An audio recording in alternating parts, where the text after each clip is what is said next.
बहुत सारी जगहों पर आपको मार्केट में ये ट्रेंड नज़र आएगा कि अगर कोई बंदा किसी को ये कहता है कि मेरी गाड़ी बेच दो, मेरा घर बेच दो, मेरी फ़लानी चीज़ बेच दो, तो बीच में वो ब्रोकर साहब होते हैं। वो ये करते हैं कि मिसाल के तौर पे घर बेचने वाले ने ये कहा कि यार ये मुझे बेचना है, 20 लाख तक बिकवा दो, गाड़ी 20 लाख की बिकवा दो। उसको आगे कस्टमर मिल रहा होता है 22 लाख रुपए का, तो वो क्या करता है, वो इसकी गाड़ी उसको बेचता है, इसको 20 लाख रुपए देता है, उससे 22 लाख लेता है और दरमियान में 2 लाख रुपए अपने जेब में डाल लेता है। उससे भी 1% कमीशन लेता है और इससे भी 1% कमीशन लेता है। इसको उनकी ज़बान में टॉप मारना कहते हैं कि इजाफी ऊपर की मलाई अपने जेब में डाल ली। तो याद रखिए, ये हराम है, ये चोरी है और मैदान माशर में इसका सख्त हिसाब देना पड़ेगा। वजह उसकी ये है कि जब कोई बंदा किसी को अपना एजेंट बनाता है और कहता है कि यार मेरी ये चीज़ बिकवा दो, तो जो एजेंट है वो वकील की हैसियत रखता है। अब ये चीज़ जितने की आगे बेचेगा, अगर इसने कहा है कि यार 20 लाख तक की आगे बिकवा दो और ये आगे 22 लाख की बेचने में कामयाब हो जाता है, तो ये पूरे 22 लाख रुपए उसी मालिक के हैं जिसकी ये गाड़ी है, जिसका ये घर है। क्योंकि ये जो एजेंट है ये मालिक के बिहाफ पे काम कर रहा है, उसी के बिहाफ पे सौदा कर रहा है। तो मालिक के बिहाफ पे अगर एजेंट सौदा कर रहा है तो जितने का सौदा होगा वो पूरी रकम असल मालिक को देना जरूरी है, क्योंकि ये घर के बदले मिली है, ये गाड़ी के बदले मिली है। इसमें अगर वो डंडी मारता है कि यार उसने तो 20 बोला था, मैंने अपनी चर्ब जबानी के जरिए 22 में सौदा किया है, तो ऊपर के 2 लाख जो है वो मेरा हक है। भाई हक नहीं है, चोरी है, क्योंकि आप वकील हैं।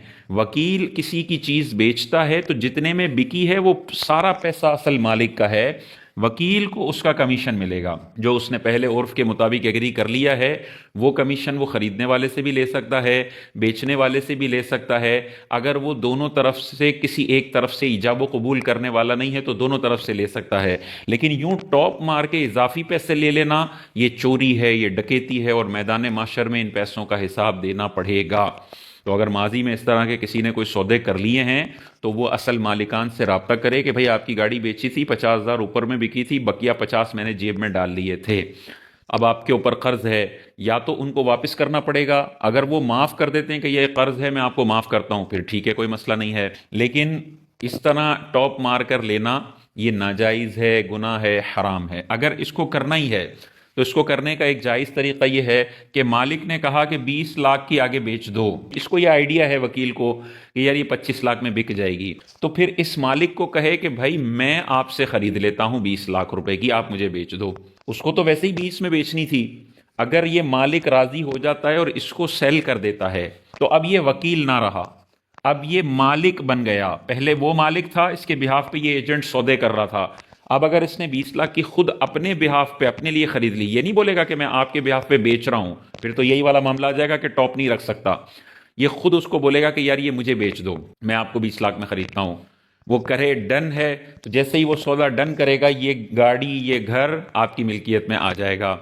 अब आप इसको कब्जा भी कर लें, अपना किसी को वकील बना दें, वो उस जगह पर कब्जा कर ले, चीज़ पर कब्जा कर ले, और फिर आगे आप अपने कस्टमर को इसको 25 लाख का बेचते हैं तो अब 25 लाख इससे ले लें, 20 इसको दे दें, 5 लाख आपका मुनाफा है। लेकिन अब आपको कोई कमीशन वगैरह नहीं मिलेगा, क्योंकि अब आप ना उसके इसके तो आप एजेंट हैं ही नहीं, इसके तो आप वकील हैं ही नहीं, तो वकील आप हैं नहीं और इसके भी आप वकील नहीं हैं। दोनों तरफ से आप बायर और सेलर हैं, और बायर और सेलर सामने वाले बंदे से कमीशन नहीं ले सकता है।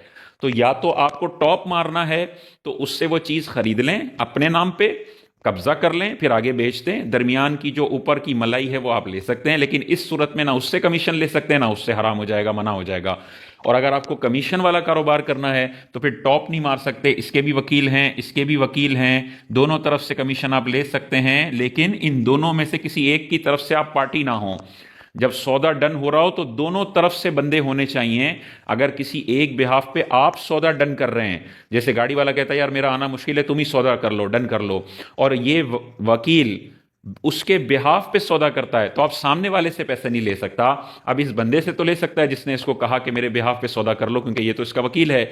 लेकिन सामने वाले से इसलिए नहीं कर सकता क्योंकि अब ये बायर और सेलर में से एक सेलर पार्टी बन चुका।